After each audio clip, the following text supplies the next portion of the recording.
Hi, Adam. Good afternoon. I think you're muted. Hmm. Let's see what I can do to fix my side. So it must be mine. Okay. I've got you. We got voices. I have voices. It was this new computer I have.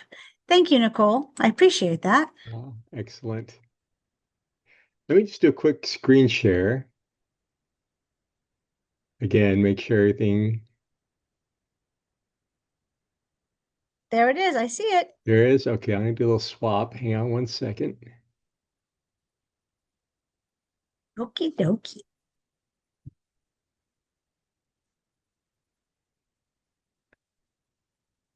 Is that size legible? You Probably know, not really. can you make it a smidge bigger? Is that possible? There. Oh, that's really big. Is that okay? Give me a sec here. That's perfect. Better? You got it. Perfect. I Okay, can read that something great. Something weird is happening in that when I click on screen share, I can't see what I'm sharing. I mean I've got the document, but I don't see it on the Zoom screen, so I don't know what size it is or anything. So I'll be kind of winging that, but that'll be okay. now. It'll be fine. You know what? It's gonna be Heck, that'll be It's great. Tuesday. It's not even Monday. It's Tuesday. That's right. Got over that. We've got this under control. Sure. You know I am an eternal optimist here. I've heard the rumor. Okay, so I am giving everyone permission to talk as they want to. Okay, great. I got nothing to say. I find that very hard to believe, Mr. Header. Well, eventually, somebody will have an opinion they would like to say, and I'd like people to be able to talk if they want to. I think that would be excellent. Are Me we? too. We are going with no chat box today. Well, we're doing a webinar as opposed to a meeting. So we Gotcha. have Q&A, All right. and we're going to go with that. And I will interrupt you as needed. Okay. Oh, I can keep that open. Oh, we Oh, already have some questions. Mark Adam has a question for you. He says, I Adam, are see you it. related to Mo? And yes, I am. That was my dear father. May he rest in peace. All right. We know, folks. And is anyone else hearing an echo in the speakers' voices? I am not hearing an echo, Beth. I have no echo. Okay. And Okay. I Beth, don't have an echo. yeah, what you might have been hearing is I was doing a microphone test. And so I think it played back what I said. That might have been what was being heard before. Okay. Let's give it a couple more minutes to give folks time to get in. Okay. And so, Amy, is it okay? I've got the question and answer box open, but can I go ahead and close it and I'll let you be I will be the moderator, the yes. monitor on it? Okay. So if you see me pop my little face in, that means there is a Yes. question. Okay. I want to make sure everybody has a chance to talk if they would like to. And everybody, if you want to, as opposed to do Q&A, which is perfectly fine, if you'd also like to just kind of raise your hand and speak up, that's great too. We will be recording this for use on our website. All right, Adam, if you feel like you would like to start, please do. I'm gonna start. Hi, everybody. Welcome in today. My name's Amy Watterson. I'm at the Pierce County Law Library, and we are doing a eviction writ happens CLE today. As I've been saying, if you have any questions at all, feel free to either use the Q&A or just raise your hand and pipe in. I believe I have allowed everyone to talk, so if for some reason I haven't for you, just please let me know and I'll make sure that that happens. Otherwise, as you all know, I will just disappear and be working in the background. Today's presenter is Adam Birnbaum. He is a local attorney from Pierce County. His office is in Puyallup and he specializes in residential evictions. And I believe some of the materials are also from Mark Mosel, who is the Tacoma Pro Bono's lead attorney. Is that correct? Yes, that's correct. That is correct. Yay. Okay, good. It's a Tuesday. Okay, I'm going to disappear now and I will. Oh, hi, John. There we go. Okay. as I said, if anybody has a question, please raise your hand, pipe up. If not, you're welcome to use the Q&A and I will just pop in with your question. All right, well, welcome everyone to the Friends of Pierce County Law Library Knowledge at Noon. Writ happens. This is Evictions in Pierce County. We'll be covering just pretty much a generally broad overview of residential eviction practice, focusing on Pierce County. I know in the handout that kind of went out, advertising the spot, it talked about updates. There are a couple of updates that we'll be going over as well. But again, this will be more of a general overview regarding eviction practice in Pierce County. So with that, let's go ahead and get to it. I'm going to go ahead and bring up the PowerPoint. Hopefully everyone can see that okay.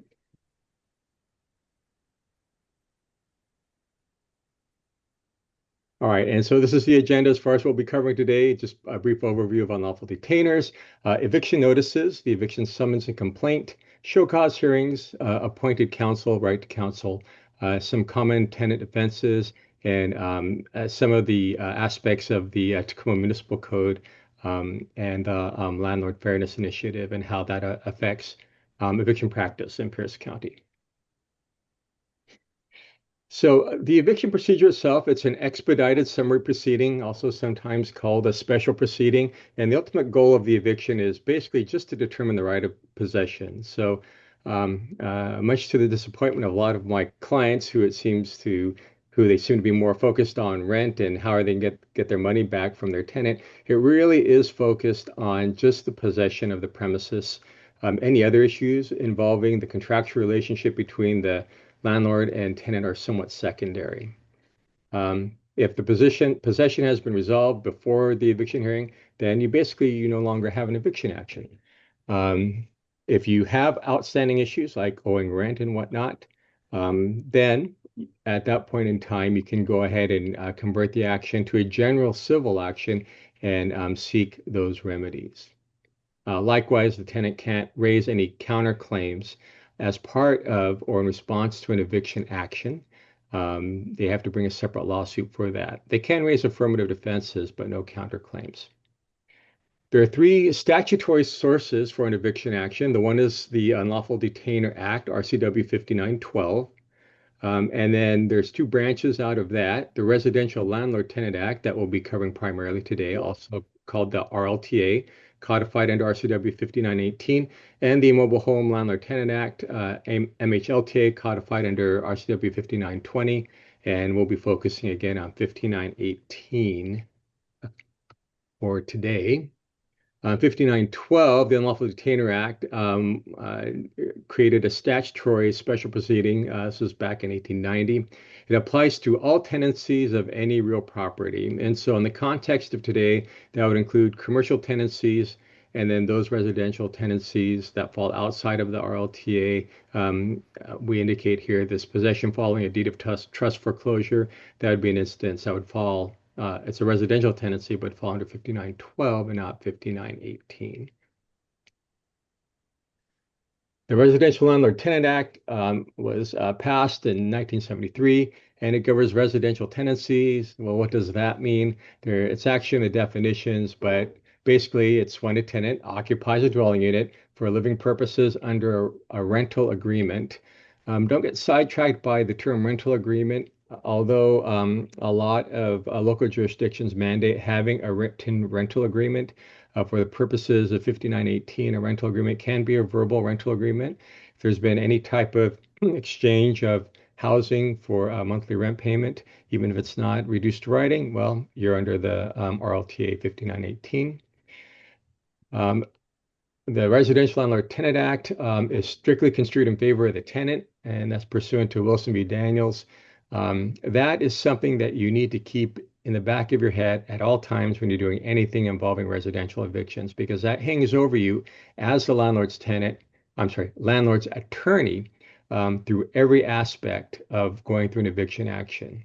That any of the ambiguities, and in some cases you'll see the courts stretch that a little bit and kind of interpret it to mean any aspects of the eviction action are going to be construed in favor of the tenant, which means as a landlord, you definitely have your work cut out for you. As far as 5912, procedures for residential tenancies, 5912 only applies where 5918 and 5920 are silent. We'll get into that a little bit when it comes to service of notices. And then some provisions of 5912 do not apply to 5918, and there's actually a section, 5918-420, that sets that out. So you've got those three statutes. There's kind of an interplay between the three, but for the most part, whatever code section you're in, those code sections are going to take primacy for that area of law over the general 5912 statute.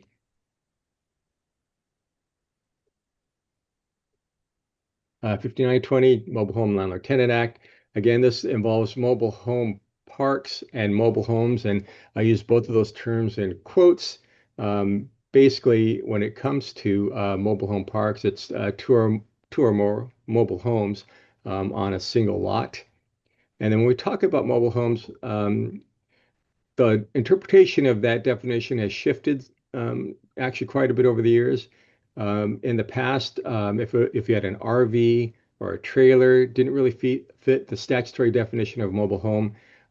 All that has kind of gone by the wayside. And basically, if you have a tenant that is residing, obviously in a mobile home, but if they're residing in an RV or a trailer, often called also a park model mobile, if they're using it as their primary residence, then you're going to have to deal with 5920. And again, we're not going to go too into depth with regard to that. If you're going to go into mobile home practice at all, these four similar examples is kind of a good slide to go over so you can see the differences in the technical definitions as to when you would go under 5912, 5918, or 5920. All right, eviction notices, also called pre-litigation notices or pre-suit notices. Almost all residential evictions commence with the service of a pre-suit notice. Failure to comply with the notice requirement defeats the court's jurisdiction over the action. That means the notices in form and in substance have to be perfect in order for the court to have jurisdiction. If your notice fails in either form or substance, then it's going to be a defense to the eviction action that the court does not have jurisdiction to proceed, and you're going to have to start over. The primary case law citing to that, underneath you can see Sowers v. Lewis in 1957 case. Basically, the court held that because evictions are special proceedings, the parties are procedurally bound to adhere to the strict construction of the special procedure requirements, and if you don't, then the court cannot exercise jurisdiction. So that is what we're working with as far as a landlord's perspective in carrying the ball through the eviction courts, in that anything that happens, you've got to make sure that that notice was done correctly. All right, service of the eviction action. So we talked about the interplay of the different eviction statutes. Service is controlled by 59-12040. And we're going to jump into the statute in just a second.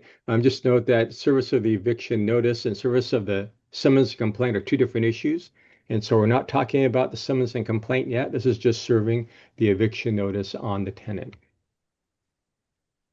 Under 5912, under sub 1, delivering a copy personally to the person entitled thereto. And so, of course, that always applies. You can hand a copy of the notice directly to the tenant. Person entitled thereto, that's kind of some loose language when we talked about ambiguities, can work in favor of the tenant.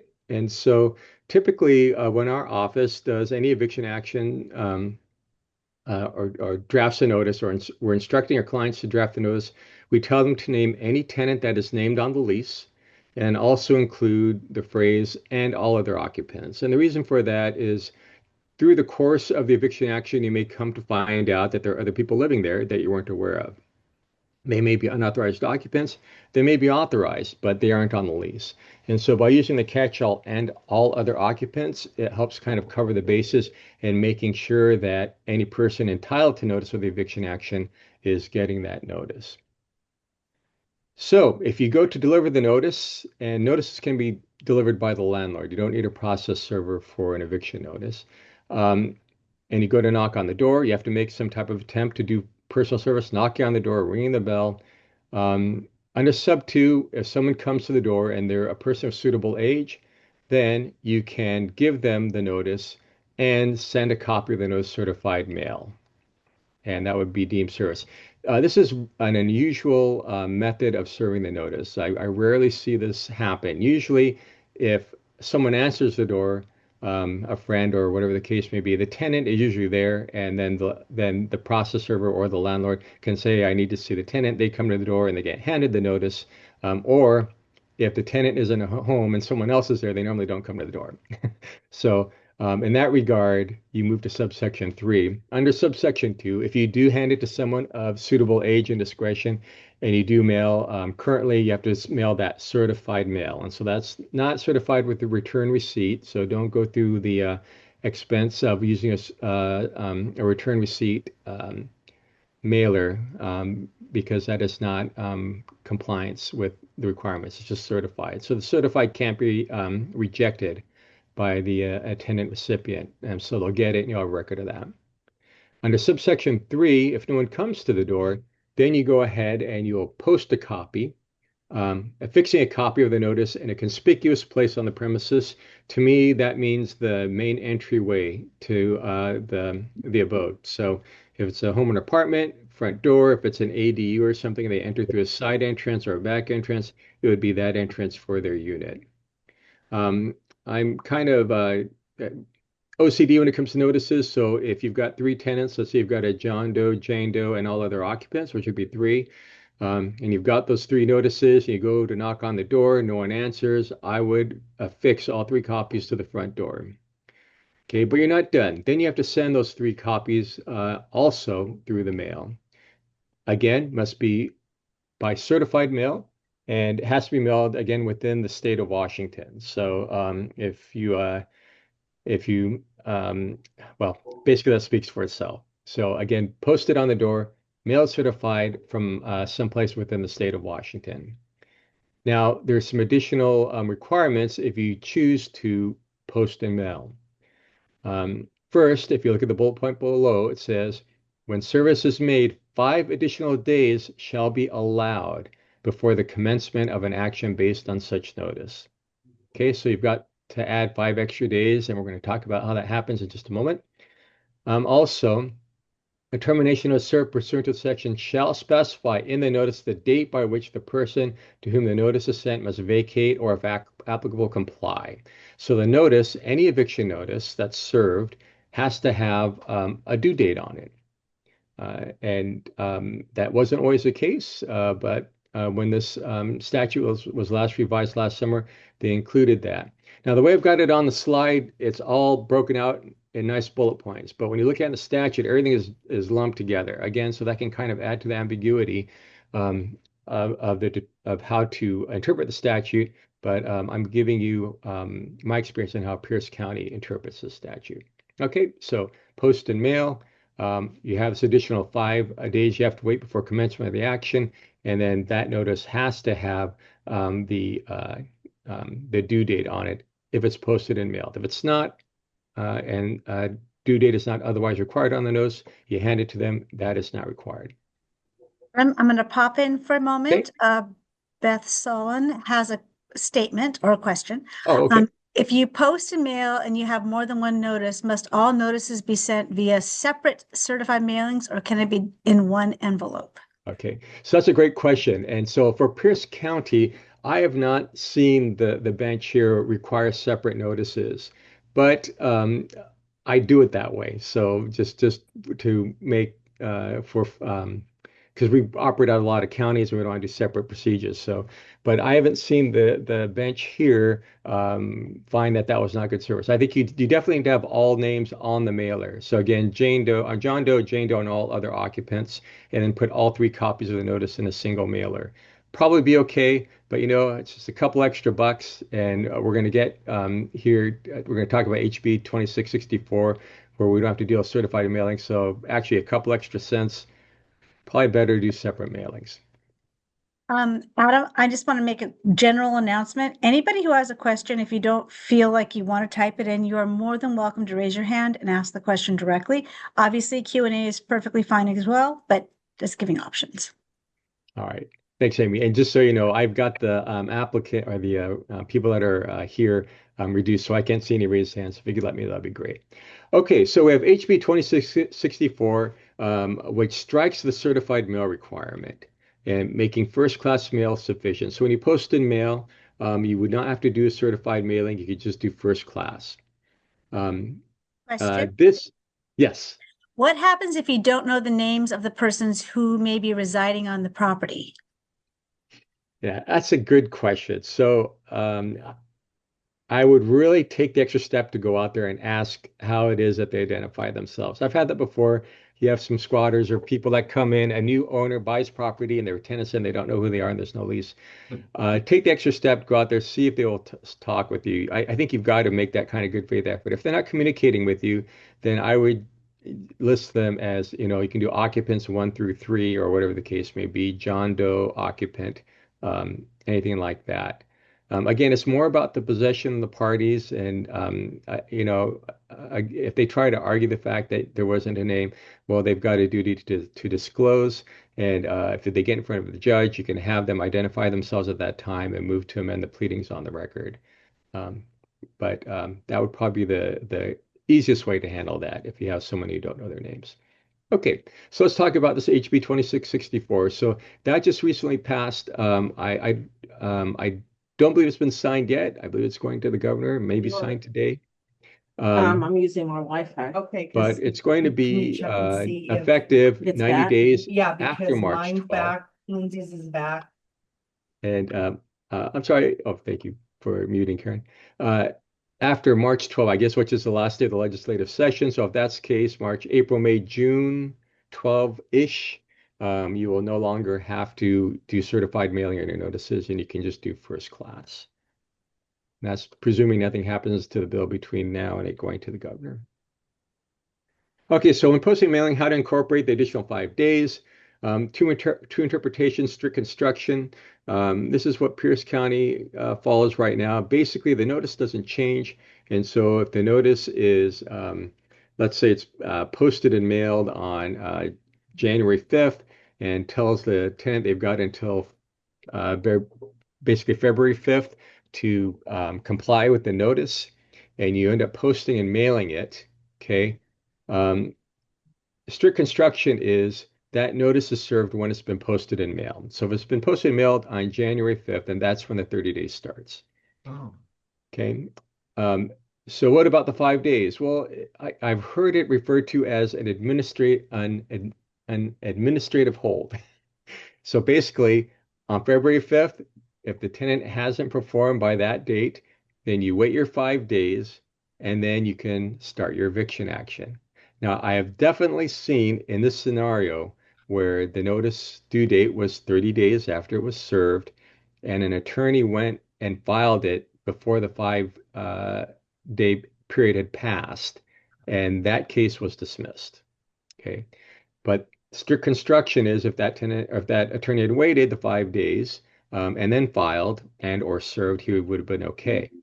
All right. The other side of that, this adding 5 days to the due date. And so this is another interpretation. It is not here in Pierce County, and it's actually, from what I've seen, it's getting pushed back a little bit. There's some outlying counties that follow this construction, but basically you have to add the 5 days to the due date. So in the previous example, January 5 served, posted and mailed on January 5. Then if February 5th were the 30th day, then you'd add 5 days, and February 10th would actually be the due date on that notice. Okay, but I have not seen that enforced here in Pierce County. So do with that what you will. I think you can go either way in Pierce County and you're going to be fine. Let's see.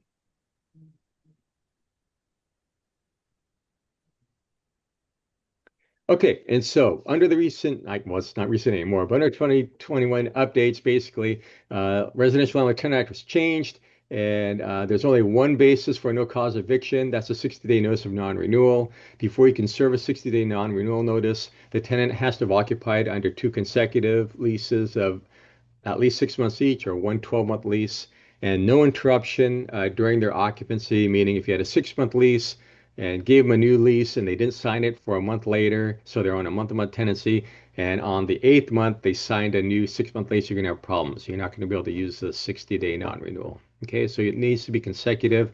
If you do that, then you can let the tenant know that when their lease expires, they will not be renewing their tenancy, and that is no cause. You do not need a reason for that. Moment. So a 14-day notice is actually a 30-day notice from someone who popped in. And also Northwest Justice Project just raised the 5-day issue as a defense. Huh. We settled the case, so I don't know the court would view the matter, but it is a concern. It is a concern, and I agreed. And I'll be honest with you, I tend to be very conservative. So I personally add the 5 days because in the end, it doesn't affect the landlord's position at all. Um, they still can't start the lawsuit any sooner, whether that 5 days is added or not. But again, using the strict construction, the majority of practitioners use that method. And again, I have not seen it get used as a basis for a dismissal of a case yet here in Pierce County. So we'll see how that develops. Does that also address the 14-day notice is actually a 30-day notice? Okay, so I'll get to that in just one moment. Okay, So cool. that question will be answered. All right, so there's 17 total for-cause eviction actions. We're not going to go through them, but the 6 most common ones are a 14-day notice to pay rent, that's statutory, 10-day notice to comply or vacate, a 3-day notice to quit for a waste, nuisance, unlawful activity, 90-day notice of intent to occupy, a 90-day notice of intent to sell, and then the 20-day notice to quit if you have a roommate. So I've included those form notices in the form packet that went out. If you didn't get it, email Amy, and you can get a copy of the form packet together with this PowerPoint slide presentation as well. So we're not going to go through each and every one of those just because of time constrictions, but those examples are there for you to take a look and see. The thing about all those notices, except for the 14-day notice, is that those notices are described in the statute, where the para vacate notice is actually contained as a form in the statute. And so we'll get to that in just a second, but that's the difference, meaning that on the para vacate notice, you really cannot stray from the form, because the form, the actual notice itself, in its entirety, is in the statute. So you got to cut and paste the entire thing, work with that. Don't use your own forms, or you're going to be out of luck when you go in front of a judge. Okay, so all of these just cause notices, you have to identify the facts and circumstances known and available to the landlord at the time of the issuance of the notice. Okay, 1. And 2, you have to do it so as to enable the tenant to respond and prepare a defense to any incidents alleged. So you really need to take the time on your notices to make them fact rich if you want to be successful at your show cause hearing. We'll get to some of that in just a little bit, but by facts, we're talking about dates, times, and incidences, and not just general statements regarding behavior. Okay, because a tenant needs to be able to respond. If you say on January 1st, you had a late night party that started at 10 p.m. and went to 6 a.m. and was loud and disturbed these surrounding neighbors that have submitted complaints that I've attached here too, that identifies facts. If you say something to the effect of, you're causing disturbances by having loud parties all night, every night, that's not going to get you there. Okay, so we need specific facts in order to prevail. So just be aware that on any eviction notice that it has to have that kind of detail in order to be successful. All right, so let's talk about the 14-day notice to pay rent or vacate. Can be served at any time after rent is due. Rent, again, is under the RLTA is defined by statute. It's rent, utilities, and any month-to-month periodic charges. Okay, month-to-month periodic charges, what does that mean? To me, that means any month-to-month charge that is set forth in the lease at the time that it is signed. Okay, so parking, storage, renter's insurance, anything like that that is broken out as a month-to-month fee can be deemed rent. Also, at the very beginning, if the tenant has requested a payment plan for their deposit, that is also statutorily deemed rent for the purposes of an eviction notice. All right, things that aren't considered month to month, periodic charges would be NSF fees, late charge. Late charges are an explicit no, but anything that a charge that arises due to the act or omission of the tenant is not considered rent because it's not a month-to-month fee. All right, that's the 14-day notice. And again, like I mentioned before, unlike the other eviction notices, the pair vacate notice, it's there 5918-057. You cannot stray from that form by very much if you want to be successful. All right, so the 30-day notice I was talked about, that's because of the Federal CARES Act. And in that regard, then you do have to change your 14-day notice to identify it as a 30-day. So basically where it says 14-day, change it to 30-day. I'm not going to flop to the forms, but if you look, I do have a 30-day notice under page 6, and you'll see the heading cites the statute, and it actually cites the CARES Act as well for the basis of the 30-day requirement. All right, so when do you need to use that? On the landlord side, if the landlord has a mortgage on the property that is federally backed, so if your landlord owns a multi-unit and it has a mortgage, chances are very, very high that it is federally backed. So if they don't know, use a 30-day notice. Okay. If unless they're dead positive, then what you can do, or if you have a client that has a single family home and there's a mortgage, but they're not sure, I put two websites on here. One is for Freddie Mac, which would be for the multi-units, and one for Fannie Mae. And you can put in the landlord's information, the rental property information, and it will let you know if it's on their database. So if it comes up on the database, that doesn't necessarily mean that it's a government-backed loan now because they get bought and sold all the time. But at one time it was, and I'll tell you, it's going to be a lot quicker just to bite the bullet and do a 30-day notice rather than do a 14-day and try to argue why you're on that database, but you're not a federally backed mortgage now when it comes time to argue that. So that would be my advice to you. But look that up. We do these searches and we cut and paste and we add it to our motion when we go in. So the court has evidence as to why we're saying that we can go on a 14-day and not a 30-day. All right, that's on the landlord side. On the tenant side, if the property participates in a federal housing program, okay, so on the tenant side, basically if there's any federal rental assistance, and we'll see the list of that when we go to the VALOR protections. But if your tenant is receiving any type of rental assistance from a federal program, you need to use a 30-day.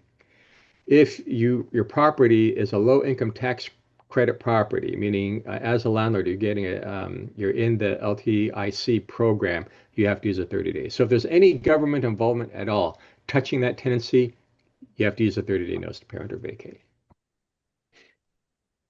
All right. 10-day notice to comply. You give this when a tenant is not complying with the terms of their lease, with the statutory duties under the Residential Landlord Tenant Act. This notice, first of all, is the only one by definition has to have the due date on it. So if you personally hand them a 10-day notice to comply, you still have to have a due date on that notice and let them know when their 10 days are up to have complied or vacated. On the 10-day notice, this one I think we are going to go to the pack. Let me bring that up real quick.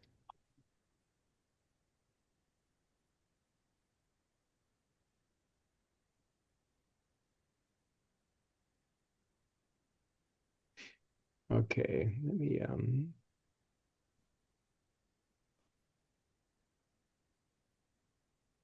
oops. Sorry guys, thought I had it pulled up. Okay, so this is it here. Hope you can all see that okay. And you can see here in the form how we have this and all others as part of our forms. We have the tenant's name, all others, and the address, and then also restate the address here to identify the location of the property you're talking about. We cite the statute here. All right. And then again, this is for the purposes of our clients, but kind of a check the box where they're, if it's subsidized housing, that they're violating a mature program requirement.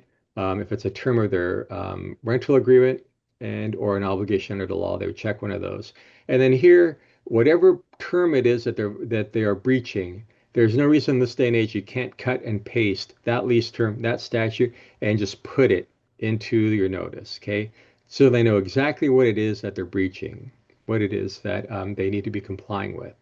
All right, then we have your breach the above terms of the tenancy as follows. And here, this is where you've got to be very specific. When we talk about dates and times and instances of what has happened, you can't generally say you're not doing this or you're not doing that. You have to say when it is that what they're supposed to be doing was not done, or vice versa, when what they're not supposed to be doing was done. And provide dates, times, be very specific, and try to break it down by breach. Again, not overall behavior, but every individual breach. And then, of course, the most important part, whoops, here, you need to let them know what they have to do to cure the breach. Okay, so it's a three-component test. You need all three. What is it that they're breaching? Okay, how have they breached it? And what do they need to do to bring themselves back into compliance? Okay, raising my hand, Adam. Okay. Question. If there are squatters on the property in question, do you need to post the notice on the property? So if there's squatters, it depends on the situation, because you may not be in a situation where you're dealing with an eviction action. It might be an ejectment action. We can get to that a little bit later. Okay. So that would be the first analysis that would be done. But if there's squatters on the property, and I'm not sure if you mean like on like literally on the property, like a vacant property. I mean, if they're in a building and you need to serve with a notice and they're not coming to the door, you would post and mail. Okay. All right, cruising ahead. Sorry, guys, we got a lot of material to cover, not a whole lot of time to do it. So that's the 10-day notice again. Take the time to be specific. A 3-day notice to quit for waste, nuisance, or unlawful activity.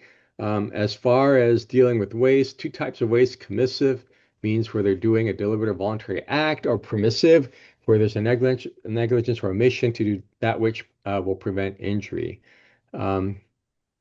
So waste is interesting.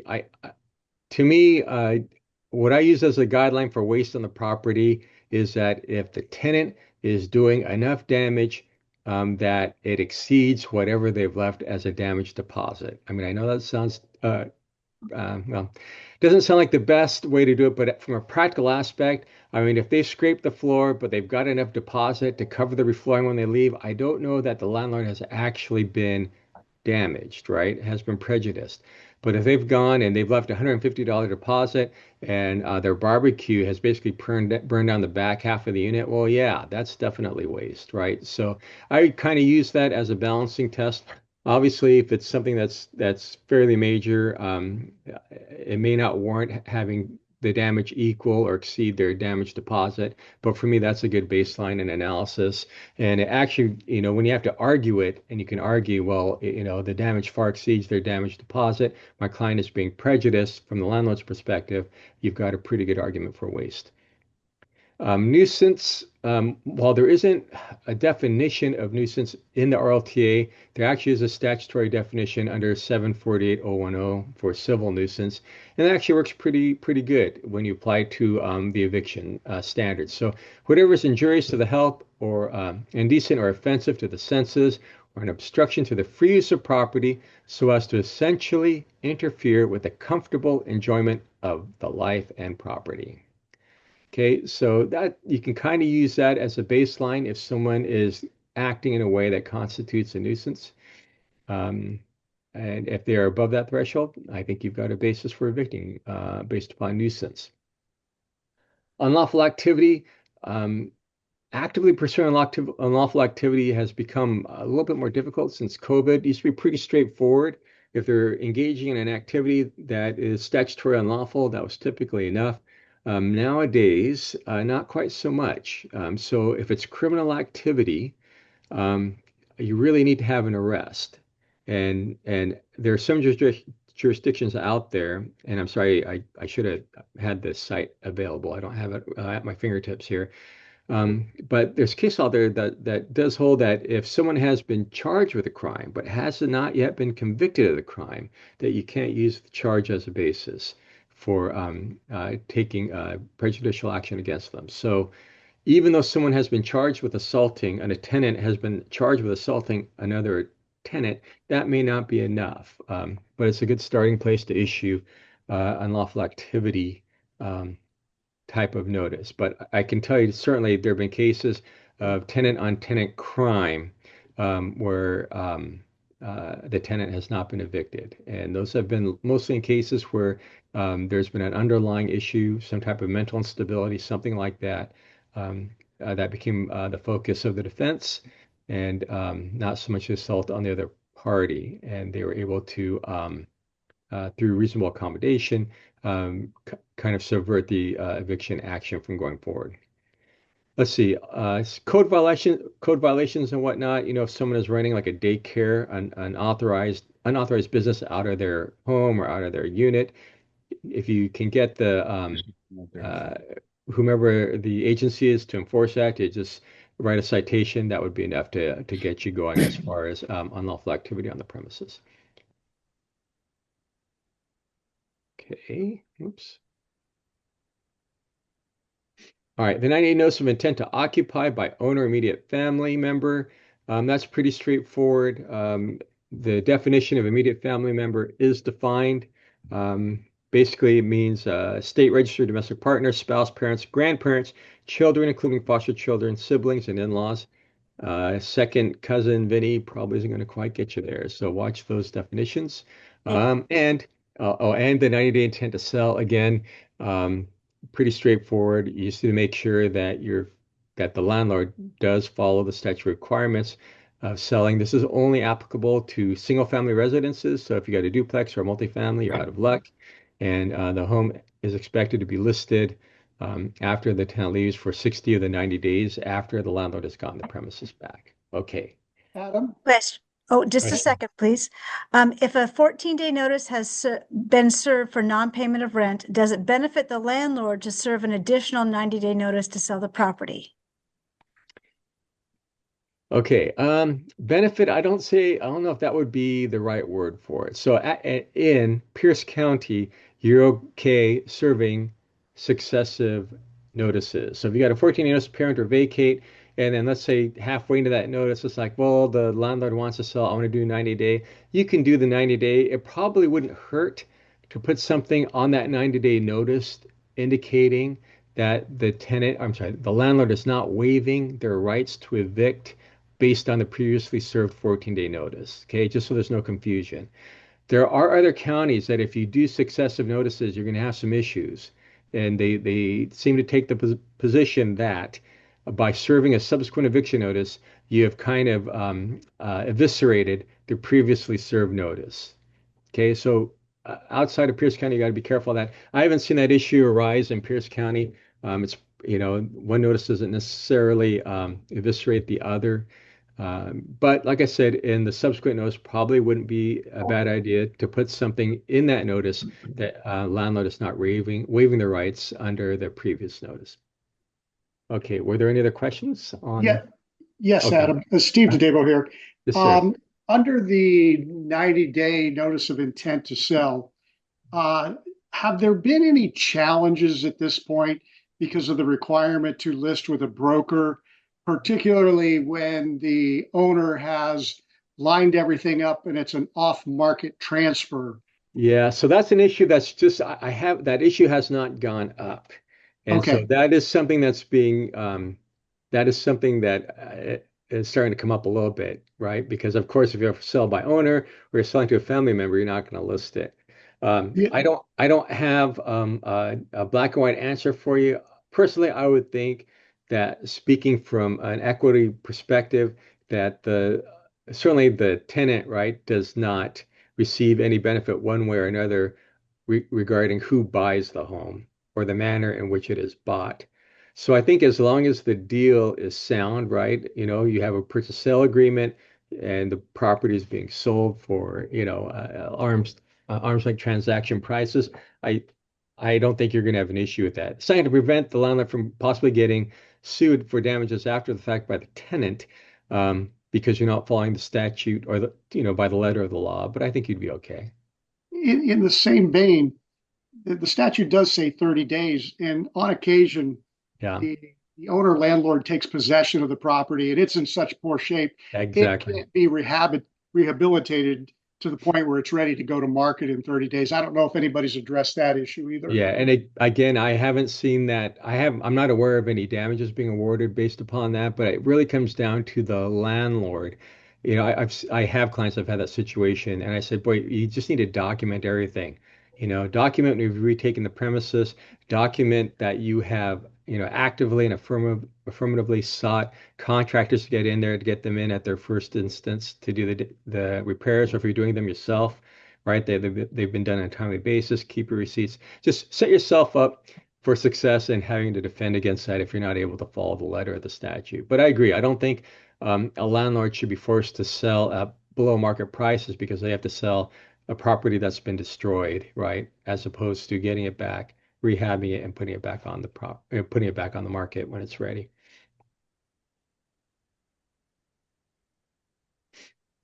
Okay, and the 20-day notice terminating tenancy of roommate, again, that's if basically they sell a dwelling or kitchen, they're considered a roommate, and you can use a 20-day notice prior to the rental term to evict them. Just note under the Tacoma Municipal Code, that is limited, that a landlord can only use this notice if there's 3 or less basically tenants. So if there's 4 or more tenants, like if you have someone who has a big house and they're renting out 4 or more rooms, they can't use a 20-day notice to evict any of their roommates in the city of Tacoma. Okay, so then we get to vow protections. Boy, this is a topic unto itself. So let me just state very quickly here that under the Violence Against Women's Act, that if your tenant receives any type of benefit as a covered housing, I'm sorry, if the landlord is receiving benefit on the tenant's behalf as a covered housing provider, okay, that you have to provide the 2 VAWA notices. There's a notice of occupancy of rights and a certification form, and those are in the packets, pages 19 through 26. They're HUD disclosures 5380 and 5382. Okay, and so if you look at that and on the face of a disclosure 5380, it lists all the programs that would make the landlord a covered housing provider. But basically, again, any type of federal assistance that the tenant is getting, they're going to be entitled to get those 2 disclosures. So if you're serving a pair vacate notice and your tenant gets Section 8, you're going to have these 2 VAWA disclosures attached to your notice. Okay, that's statutory. All right. So on the other side of this, there's also statutory definition under the CFR that puts it on the landlord side, that states that if the landlord has any tenants that are receiving federal benefits, that they have to serve these notices. And remember how we talked about the statutes get interpreted in a manner right in favor of the tenant. And so that has been in other jurisdictions. I haven't seen it in Pierce County, but I'm going to share it with you here, that even if the tenant that you're evicting is not receiving federal housing rental assistance, if you have another tenant in your property that you still have to give these disclosures to the tenant that is not receiving them. So that is not the case in Pierce County. How Pierce County translates that, I have not seen that raised as a defense, although it may now be, but I have seen it in other jurisdictions where they require you to give these disclosures, even though the tenant you're not evicting doesn't receive those benefits, but there are other tenants, current tenants that are in the complex. So be wary of that. Okay, eviction summons and complaint. This is where we get into kind of the meat and potatoes of the case. You have properly served, a perfect eviction notice, and the tenant has not complied. So you're now ready to get the court involved. You're going to serve them an eviction summons. That is a statutory form. So like the pair vacate notice, you cannot stray from the form of that notice. That's under 59-18-365, and I provided you a copy of that in the eviction packet, pages 28 through 32. All right. And so eviction summons are served just like any other civil summons as far as personal service. Okay, so if you're not able to get your tenant personally served, or well, let's talk about personal service just for a second. So you do need a process server or someone who does not have an interest in the case to serve the eviction summons and complaint for unlawful detainer. They go to the front door and someone answers the door and it's not someone named on the lease. What do you do? So our office has a policy that only those named in the on the lease, whose names are then on the lawsuit, can be personally served. So if someone answers the door and says, I'm so and so, I'm the live-in boyfriend, I've been here for 5 years, just give me the paperwork. Okay. My process server will not serve that person. And the reason for that is invariably when you get to court and the tenant is there, they're going to say, oh, so and so, oh, yeah, he comes and goes, but he doesn't live there. And now you don't have a resident and you don't have strict compliance with statute. And so, in my mind, it's not worth trying to argue that someone is a resident and is subject to personal service on the part of the named defendant, um, where you're probably going to lose, because I have lost to that argument before. From the very beginning, just make sure it's served compliant to statute. Amy, we have a question. We do. Do you give VAWA notices to everyone, then just as practice of erring in caution, on caution? Okay, so not everyone, but we do give it to those clients that have multi-units where they have other tenants in there that are actively receiving aid, federal aid. So that's a very an admittedly liberal interpretation of how that statute can be interpreted. But again, we're just trying to set ourselves up for success later. I think the majority of landlord council, and again in Pierce County, I haven't seen it be an issue that those notices, those valid disclosures, only required if the tenant receiving the notice is receiving the federal aid. But again, I've never had the opposite of that be an issue where a tenant tried to claim a defense that, hey, you gave me a disclosure that I didn't need as a defense. Okay, that's not going to happen. All right. So what happens if you go and you're not able to get personal service? All right. So under the statute 59-18055, it provides for alternate service after due diligence, where you can post and mail. Due diligence means personal service 3 attempts over the course of 2 days. You do not need a court order to do alternate service. Your processor just needs to go out there and make 3 attempts over the course of 2 days. Now, of course, although the statute says 3 times or 2 days without further definition, we instruct our processors to try to attempt to do those over 3 different times a day over the course of those 2 days. So, if you have a processor that goes over there, say at noon on day 1, at 1 p.m. on day 1, and then on noon at day 2, you may have some issues there because, technically speaking, who's home over the lunch hour, right? And also attempting a service just 1 hour after you had failed an attempt probably isn't going to fly, although you're complying with the terms of statute. So we instruct our process servers, if you can make 1 attempt before 10 a.m., a second attempt between 10 and 4 a.m., and 1 after 10 a.m. and 4 p.m., and 1 after 4 p.m., they kind of cover the spread and are likely to catch a tenant if the tenant wants to be caught. Question? Yes. Even under Pinzon, doesn't giving notices that don't apply implicate Pinzon? Yeah. So I have not had that issue come up, and I understand the argument. But I haven't had the issue come up, and I personally haven't had the defense come up as far as serving it on someone who was not receiving benefits and using that as a defense. But I have spoken with other attorneys in some of the other counties that have had that come up. That is still a requirement of the landlord to provide those disclosures.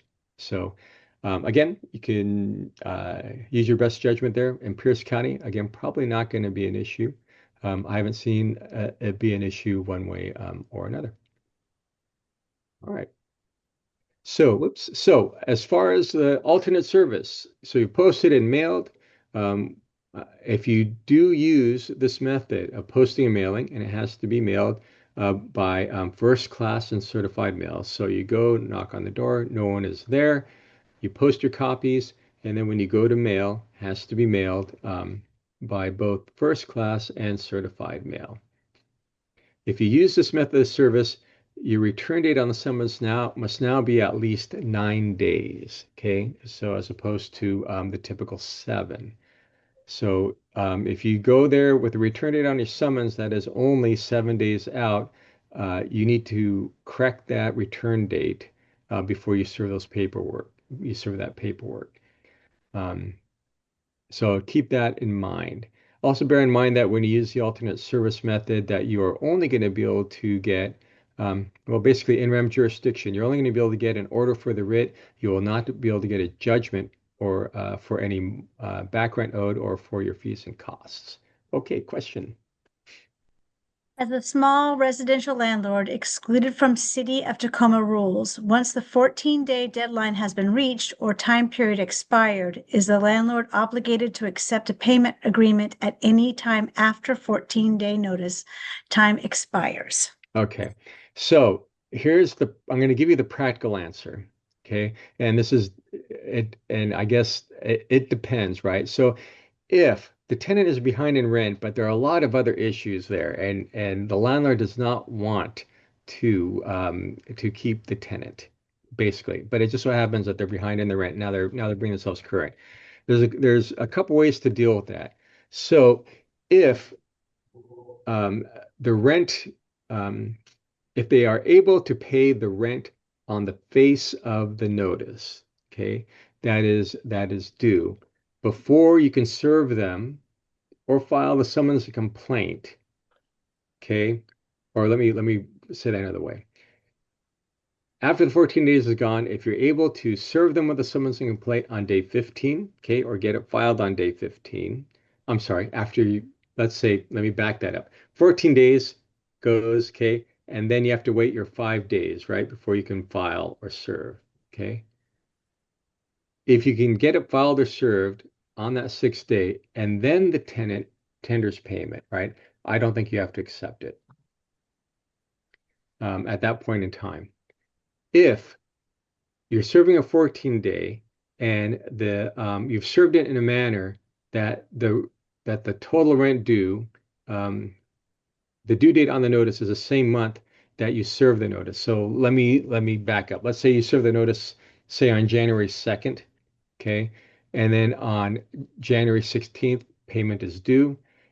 If they pay on January 17th, okay, at that point, I think you're going to have to accept the payment. You're going to have a hard time going through the system stating that they're a day late and bring them through the eviction process when they tendered the rent before you started the action and were able to make them whole. Okay, that wasn't the case, 10 years ago. That would have been a basis for an eviction, but it's certainly not the case now. Part of that is because under RCW 5918.410, a tenant has the ultimate Hail Mary where anytime before they're physically evicted by the sheriff's office, they can bring a motion before the court and ask for a repayment plan. So if they've got the money to pay, they're going to be able to rehabilitate their lease under 410. And they're going to have up to 90 days to do it. So even if they don't have it all and they can convince the court that they can have it all in 90 days, they're going to be able to rehabilitate the lease. So bearing all that in mind, if they miss a deadline and they're able to tender the whole thing, I think you're going to have a hard time proceeding to eviction. Rainbow. I think the court is probably going to say you should have taken the rent and not allow you to proceed. And the downside of that is if they've tendered the rent before you started the action, now you've accrued attorney fees and whatnot, and those are probably going to be out the window. All right. I hope I've answered the question. It kind of calls into question, well, what about the 5-day waiting period, right? Well, if it's an administrative hold, then that is not considered part of the time that they have to pay. But the reality of the situation is if they tender it during that 5-day hold and you still proceed, I don't know that you're going to be able to get very far with the judge in that respect. All right. Hopefully that has answered the question. Okay, so alternate service, again, you have to extend the return date 9 days, posting, mailing first class and certified mail, and no money judgment.